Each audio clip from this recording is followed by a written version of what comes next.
जिंदाबाद। National conference जिंदाबाद। SC cell national conference जिंदाबाद। SC सेल नेशनल कॉन्फ्रेंस जिंदाबाद। जनाब रतनलाल गुप्ता साहब जिंदाबाद। जनाब मुस्तफा साहब जिंदाबाद। नेशनल कॉन्फ्रेंस जिंदाबाद।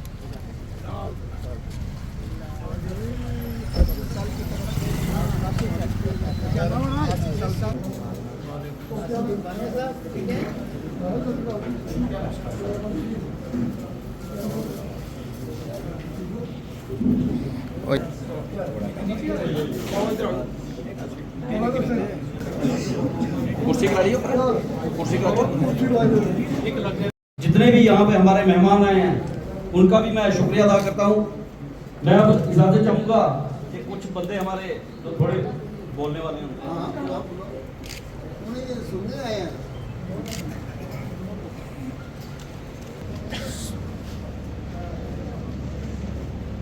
सबसे पहले शाम मेहरा जी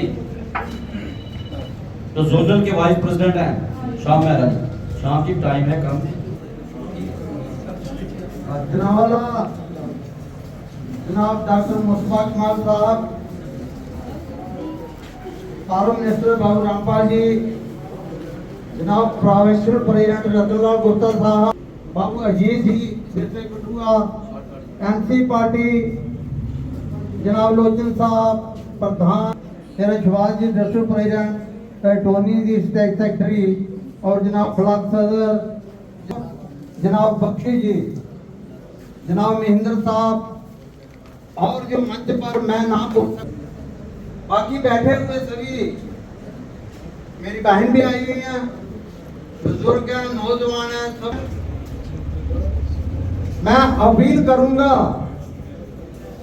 आज ये प्रोग्राम जो है ये कर रहे हैं जनाब सेक्रेटरी जनाब बख्शी जी, आप आए, मैं आपका दिल से हार्दिक स्वागत करता हूँ। जनाब जनरल सेक्रेटरी जनाब डॉक्टर मुस्तफा कमाल साहब, शेख वजीर बशीर साहब, रामपाल जी के ये नेशनल कॉन्फ्रेंस के वो वर्कर हैं, ये वो लोग आए हुए हैं जो ब्लॉक और डिस्ट्रिक्ट लेवल की कमेटियों में से जिनकी एक बहुत बड़ी कुर्बानी है, और ये वो लोग हैं सर जो नेशनल कॉन्फ्रेंस के पक्के आशिक हैं, जिनके दिलो दिमाग में नेशनल कॉन्फ्रेंस दिन रात घूमती है। ये मैं आपको सर फख्र से कह सकता हूं कि ये नेशनल कॉन्फ्रेंस का जो सैलाब आने वाला है वो इंशाअल्लाह अनकरीब जम्मू कश्मीर की पूरी जनता आपकी झोली में डालेगी और आपको देखने के लिए लोग तरस रहे हैं सर। मैं जनाब से एक मुल्ज़माना गुजारिश करूंगा जो मुझे वक्त कम मिला सर, आज का वक्त और इन लोगों को ना भूलिए।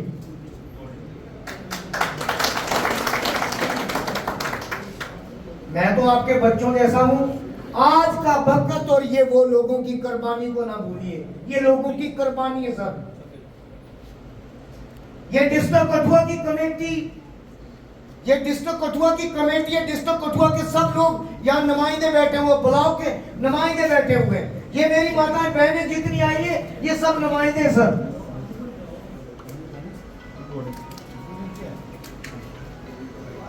मैं जनाब का तहे दिल से शुक्रगुजार हूं कि आपने हमारे कठुआ के गरीब लोगों के लिए कीमती वक्त निकाला है। मुझे पता है, हम सबको पता है कि गवर्नमेंट हम सब की होगी, गरीब की होगी।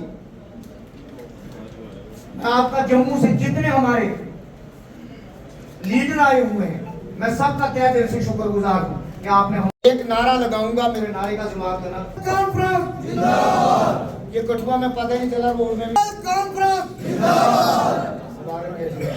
डॉक्टर फारूक अब्दुल्ला साहब, उमर अब्दुल्ला साहब, डॉक्टर मुस्तफा कमाल साहब, गुप्ता साहब। जय हिंद जय भारत। नेशनल कॉन्फ्रेंस का इस वक्त जो हालात हैं हमारे जम्मू कश्मीर के सबको पता है। मैं जनाब मुस्तफा साहब से अपील करूंगा कि जनाब जो पेंशन है, विडो की पेंशन और जो ओल्ड एज पेंशन है, वो बेचारे लोगों को 6-6 महीने हो गए हैं। कभी किसी का कागज बना दिए हैं कि वो बहुत मजबूर हैं, पेंशन अभी तक नहीं बनी। जिनके कागज बन चुके हैं, जो कागज ऑनलाइन हो चुके हैं, उनकी पेंशन तो लागू होनी चाहिए, वो भी आज तक लागू नहीं हुई। जो मसला है, जो जमीनें शेख साहब ने रातों रात इन गरीब लोगों को दी थी, वो आज बीजेपी ने रातों रात इनसे छीन ली है। बड़े अफसोस की बात है। लेकिन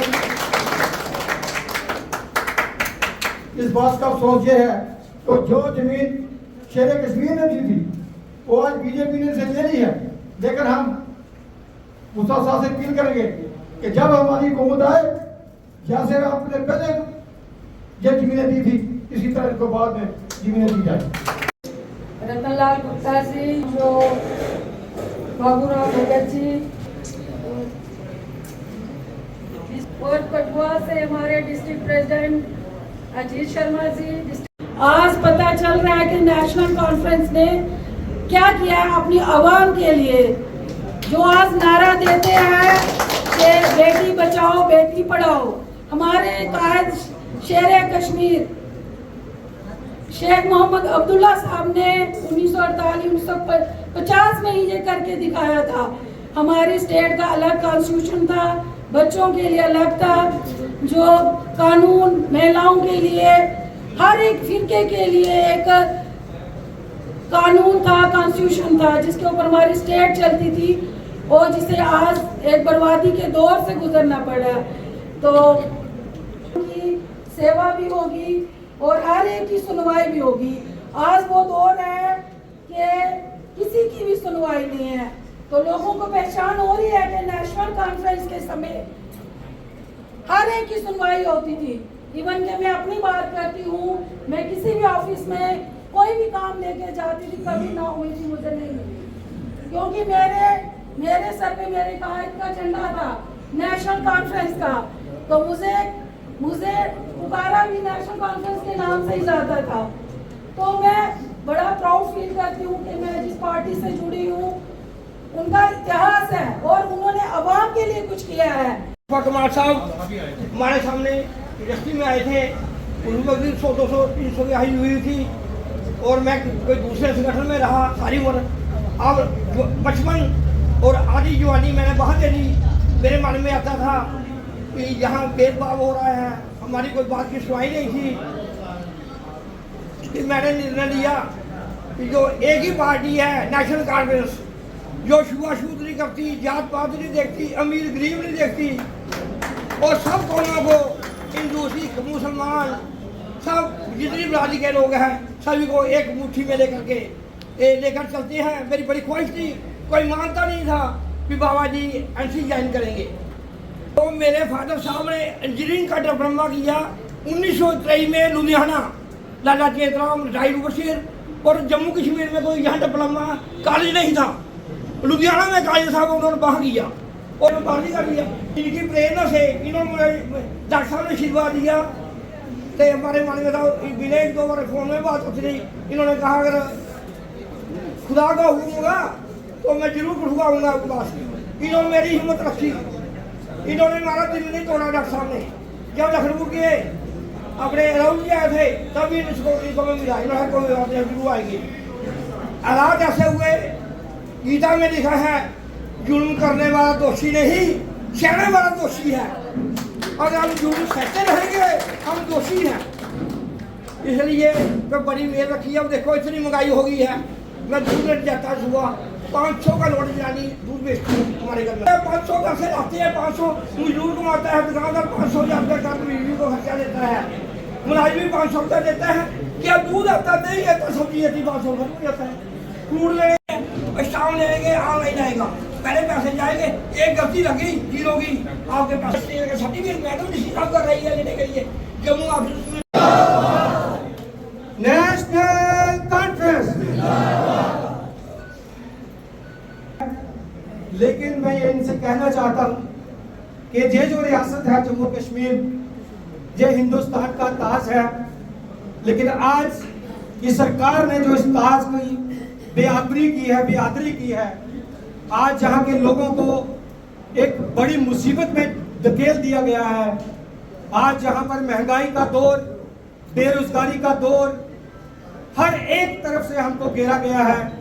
और मैं जनावाला को कहना चाहता हूँ कि वो वक्त दूर नहीं कि रियासत के लोग इस बात को समझ चुके हैं कि रियासत को अगर चला सकती है कोई सरकार, तो वो नेशनल कॉन्फ्रेंस चला सकती है। तो जनावाला, इस सोच के साथ आपके ऊपर एक बहुत बड़ा बोझ है कि जितनी भी गड़बड़ियां इन्होंने रियासत के अंदर की हैं, उन सबको आपने ठीक करना है। आप पर उम्मीद जनावाला, ये कंस्टिट्यूएंसी शेड्यूल कास्ट कंस्टिट्यूएंसी में रिजर्व हो गई है। SC सेल का प्रेसिडेंट होने के नाते हम पर एक बहुत बड़ी जिम्मेवारी बनती है कि इस बार जो इलेक्शन आ रहा है उस पर हमें बढ़ चढ़ के काम करना है।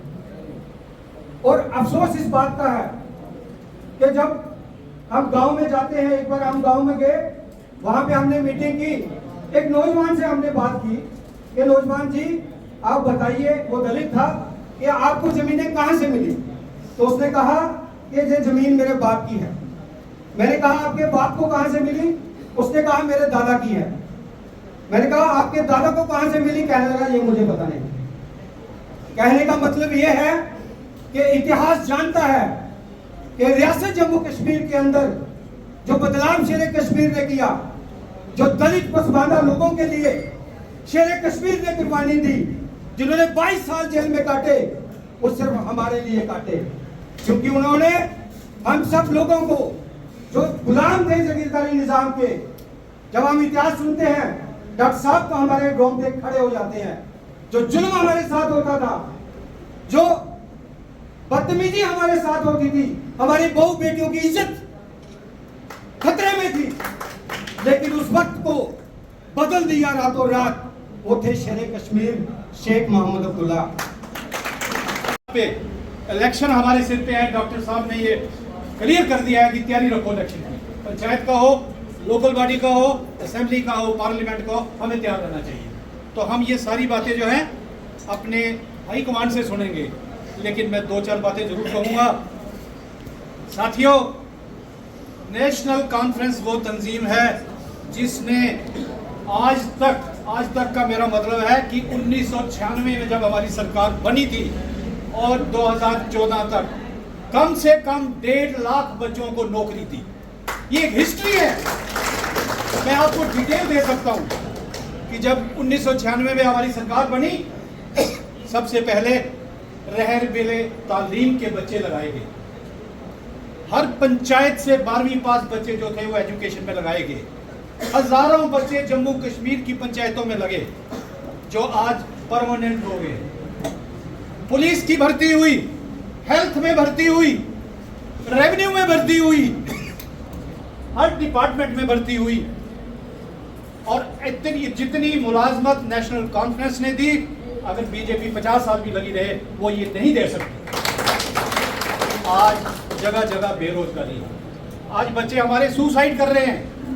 कल भी जम्मू में एक 12वीं क्लास के बच्चे ने सुसाइड कर ली। बेरोजगार है, कहाँ जाएं? कोई नौकरी नहीं है, सिस्टम नहीं है। आज हमारे बच्चों को 12वीं क्लास के बाद 13वीं में एडमिशन लेने के लिए फॉर्म भरना है। CUT बोलते हैं उसको, कॉमन यूनिवर्सिटी एंट्रेंस टेस्ट। हमारे बच्चे को फॉर्म भरने के लिए पूरे हिंदुस्तान की यूनिवर्सिटियों में जाना पड़ेगा, जो कल के पेपर में पढ़ा है। डॉक्टर फारूक साहब ने कल रिजेंटमेंट की है कि अगर हमारे किसी बच्चे को एग्जाम देने के लिए जम्मू कश्मीर से बाहर भेजा गया, उसके हालात खराब हो। जो बच्चा एग्जाम देने के लिए जाएगा वो उसको हैदराबाद भेज रहे हैं, उसको हरियाणा में भेज रहे हैं, उसको पंजाब में भेज रहे हैं। ये कौन सा सिस्टम है? ये क्या कर रहे हैं? ये क्या करना क्या चाहते हैं? क्यों ये जम्मू कश्मीर को बर्बाद करना चाहते हैं? आज हमारा जम्मू कश्मीर बर्बाद हो चुका है, इसका कोई माँ बाप नहीं है। नेशनल कॉन्फ्रेंस की सरकार, जब भी इलेक्शन होगा नेशनल कॉन्फ्रेंस की सरकार आएगी, ये मैं आपको डंके की चोट पे लिख के देता हूं। और हम लोगों का भला तभी होगा जब हमारे लीडर फारूक साहब, उमर साहब, कमाल साहब हों। जम्मू कश्मीर का भला नहीं हो सकता। आज सब कुछ ऑनलाइन कर दिया है। बूढ़ी औरतों की पेंशनें बंद हो गई हैं। 80 साल की लेडी को कह रहे हैं कि अपना डेट ऑफ बर्थ लाओ। भाई 80 साल की औरत कहां से डेट ऑफ बर्थ लाएगी? वो धक्के खा रही है कोर्ट में, कभी 200 दे रही है, कभी 500 दे रही है, कभी नायब तहसीलदार है, कभी तहसीलदार है, कभी पटवारी। इस किस्म के हालात इन्होंने पैदा कर दिए, अफरा तफरी फैला दी है। आज जम्मू कश्मीर में लोग परेशान हैं, तभी ये इलेक्शन नहीं करा रहे। अगर आज असेंबली का इलेक्शन हो जाए, मैं आपको लिख के देता हूं कि 10 सीटें भी बीजेपी को नहीं मिलेंगी। वो हालात बदल गए हैं, लोग तंग हैं, लोग परेशान हैं, लोग तब्दीली चाहते हैं। इसीलिए जो है ये सेंटर वाले जम्मू कश्मीर में इलेक्शन नहीं करवाना चाहते। National conference doctor Farooq Abdullah, doctor Farooq Abdullah, जनाब उमर साहब, जनाब उमर साहब, जनाब डॉक्टर मुस्तफा कमाल साहब, जनाब डॉक्टर मुस्तफा कमाल साहब, रतनलाल गुप्ता जी। सपोर्ट की है हर एक बिग जरा नेशनल कॉन्फ्रेंस का उन्हें सारे सपोर्ट करिए। आज का जरा प्रोग्राम किया गया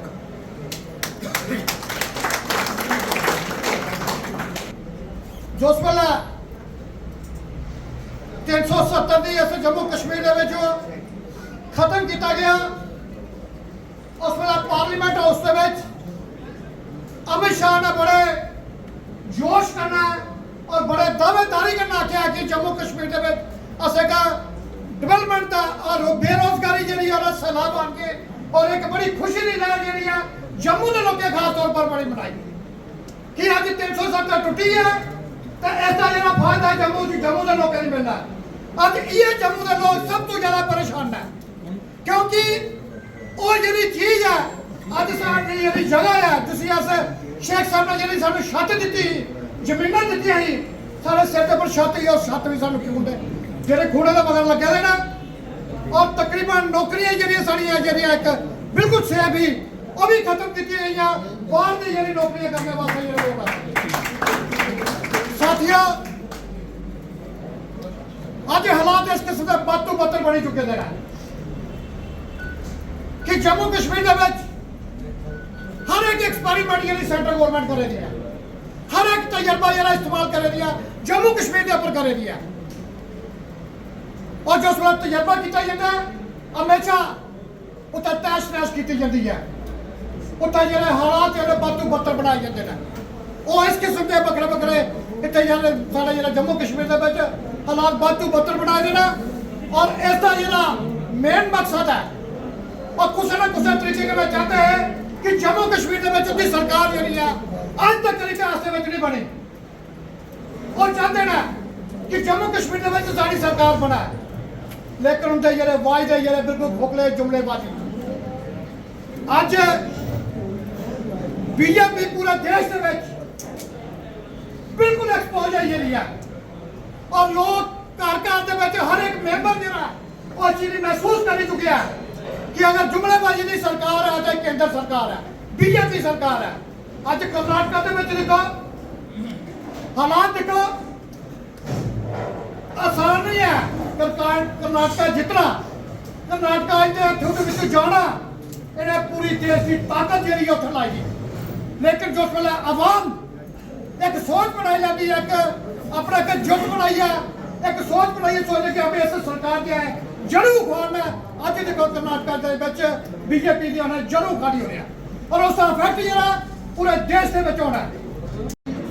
बख्शी साहब और खासकर यहाँ के ब्लॉक प्रेसिडेंट जनाब शकील टोनी जी को मुबारकबाद पेश करता हूँ कि आज उन्होंने यहाँ मीटिंग रखते हमें ये सौभाग्य बख्शा कि आज आपका आशीर्वाद हम यहाँ ले रहे हैं।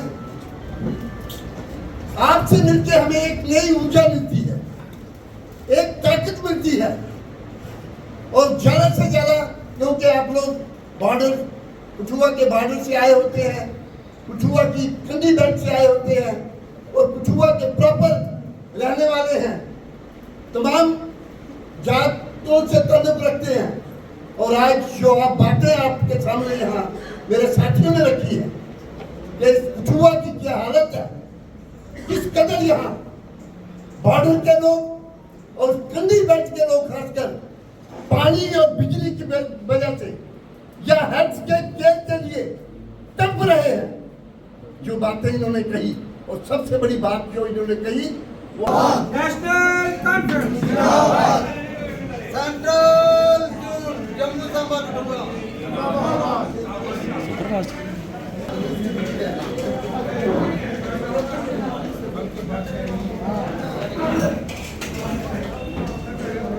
मजबूत किया जा रहा है जम्मू खिते में। जी आप तो खुद देख रहे हैं, इतना दबाव होने के बावजूद भी कठुआ में इतने लोग आना ये बहुत बड़ी बात है। लोग जुड़े हैं। इन्होंने जो आजकल का प्रशासन ने बड़ी कोशिश की लोगों को तोड़ने की, लेकिन लोग नहीं मान रहे। उनको मालूम है वो अपने ज़ाती मफाद के लिए कर रहे हैं। नेशनल कॉन्फ्रेंस वसीतर मफाद जो लोगों का है उसके लिए काम कर रहे हैं। जम्मू कश्मीर में चुनाव नहीं करवाए जा रहे, किस तरह देखते हैं कर्नाटका जो है हार के बाद? देखिए, इनको समझ लेना चाहिए हिंदुस्तान इनकी लौंडी नहीं है। हिंदुस्तान को इन्होंने ख़रीदा नहीं है। हिंदुस्तान चलेगा संविधान के तहत चलेगा, और संविधान के तहत ये ज़रूरी है कि हर 5 साल के बाद हिंदुस्तान में, हर 6 साल के बाद जम्मू कश्मीर में इलेक्शन होंगे ताकि लोगों के नुमाइंदे हुकूमत करें। यही तरीका है देश को इकट्ठे रखने का। अगर किसी जगह जम्मू कश्मीर की तरह अलग सोच है तो ये हिंदुस्तान बढ़ जाएगा, फिर इसको समेटना बहुत मुश्किल है। नेशनल कॉन्फ्रेंस तैयार है अगले इलेक्शन चुनावों के लिए? हम तो जीत गए हैं और हम बराबर आखिर दम तक ये लड़ते रहेंगे। हमने नहीं जीतना, ये अवाम ने जीतना है। लोगों के इश्तराक से, लोगों की साथ देने से, लोगों को इलेक्शन में हिस्सा लेने के लिए नेशनल कॉन्फ्रेंस पूरी उम्मीद है कि जोक दर जोक जो है एक भी वोटर घर नहीं बैठेगा जिस वक्त इलेक्शन का टाइम आएगा। मुझे पूरी उम्मीद है, और नेशनल कॉन्फ्रेंस के आगे कोई भी नहीं टिक सकता जम्मू कश्मीर में। G20 को किस तरह देखते हैं सर? हाँ, G20 को देखिए, ये अब नेशनल मसला है, उनको सूझी। G20 आ गई तो चलिए देख लेंगे कश्मीर। मैंने अभी जिक्र किया 1 लाख लोग मारे गए, उसके बारे में भी सोचो। इसके बारे में हमने कहा था तहकीक करो, नहीं करते। और यहाँ के गरीब आवाम मर गए, उसमें हिंदू भी है, सिख भी है, मुसलमान भी है। G20 आ गया तो कौन सी आफत आ गई? वो 1 लाख लोग, ये ज़ख्म जो है, जो मिलिटेंसी में दिया गया इस कौम को, और उस ज़ख्म पे आज के दौर में नमक पाशी हो रही है। इससे दुखी है और कुछ नहीं, सबको दुख है। और ये दूर करने के लिए आपने अपनी रंजिशें जो हैं, अपनी सोच, दुश्मनी जो है उसको थूकना है और गले लगाना है एक दूसरे को। अगर देश को एक रखना है, देश को बचाना है, उसमें अहम कड़ी ये है कि आपने हर प्रांत के साथ एक सा सलूक रखना है। आप जम्मू कश्मीर के साथ इसीलिए गलत सलूक रख रहे हो या बिदून रख रहे हो, अलग रख रहे हो, वो देश के लिए ख़राब है। देश के लिए मेहरबानी करके ऐसे कदम मत उठाओ जिससे देश कमज़ोर होगा। देश को मजबूत करने का यही तरीका है कि यहाँ शिकायत है वो दूर करो। डॉक्टर क्या देखते हैं जम्मू कश्मीर में चुनाव नहीं हो रहे हैं, क्या रीज़न मानते हैं कि चुनाव अभी तक नहीं करवाए जा रहे हैं? उनको तो वो चाहते हैं कि हमें सूली पे चढ़ाएं, क्या इलेक्शन कराएंगे? उनको परिणाम मिल गया है। ये मैं किया था बीच में कि ये हारेंगे इलेक्शन, जीतेंगे नहीं। ये जो है खासकर जम्मू में जो उनके बीजेपी के कुछ मेंबर हैं, तो इसलिए वो एक रुकावट है जो मैं समझता हूँ। इनके इरादे क्या हैं, आज तक तो इन्होंने कोई अच्छा इरादा नहीं दिखाया, लेकिन उम्मीद है बैनुल-अक़वामी दबाव के तहत जनता जो अब इनसे रोज़ बरोज़ बिछड़ रही है जम्मू कश्मीर की, उसके जज्बात को देखते हुए ये अपना रवैया बदलेंगे, अपना रास्ता बदलेंगे और लोगों को पूरा मौका जो संविधान के तहत इनको होना चाहिए इलेक्शन का, वो करवाएं।